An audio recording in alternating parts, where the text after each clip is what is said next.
রোনালদোর মুখে ইনশাআল্লাহ শুনলেন। আল্লাহ যদি চান আর আমি যদি ইনজুরিতে না পড়ি, রোনালদোর মুখে আল্লাহর নাম শুনে কিছুটা অবাক হলেন না? অবাক হবেন না। রোনালদোকে ইনশাআল্লাহ বলার জন্য কেউ কোনো টাকা পয়সা দেয়নি, বরং তিনি নিজেই এখন কথাবার্তা ইনশাআল্লাহ বলেন। ওই যে একটা প্রবাদ আছে না, সঙ্গদোষে লোহা ভাসে, তেমনটাই ঘটলো। সৎসঙ্গে রোনালদোর মুখেও জায়গা করে নিল আল্লাহর নাম। মনে জায়গা করে কি নিবে কোনোদিন? এই প্রশ্নের জবাব পাওয়া যাবে সময়ের সাথে সাথে। তবে রোনালদো কেন এই কথা বললেন, আসুন একটু দেখি। কথায় বলে লোহার সান্নিধ্যে লোহা যেমন শক্ত হয়, সুগন্ধি পাশে থাকলে তেমনি মানুষও সুবাস ছড়ায়। মানুষ যেমন সঙ্গ পায় তেমনি রং ধরে, সঙ্গগুণে মানুষ ধীরে ধীরে ভালো দিকে ঝুঁকে পড়ে। আর রোনালদোর মুখে ইনশাআল্লাহ শোনাও ঠিক সে কথাই প্রমাণ।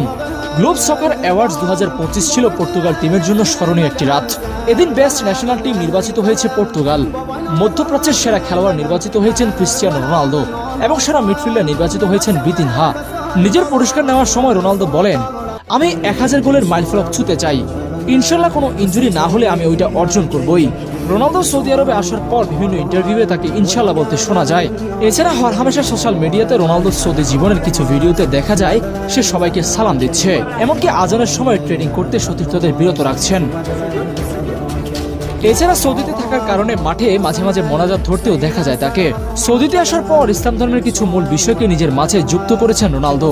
এখন তিনি যে ইন্টারভিউয়ে বারবার ইনশাআল্লাহ বলেন, এটা কেউ তাকে শেখায়নি, এটা এসেছে পরিবেশ থেকে। কারণ ভালো মানুষের সঙ্গ সুন্দর সংস্কৃতির কাছাকাছি থাকলে ভাষাও বদলায়, ভাবনাও বদলায়।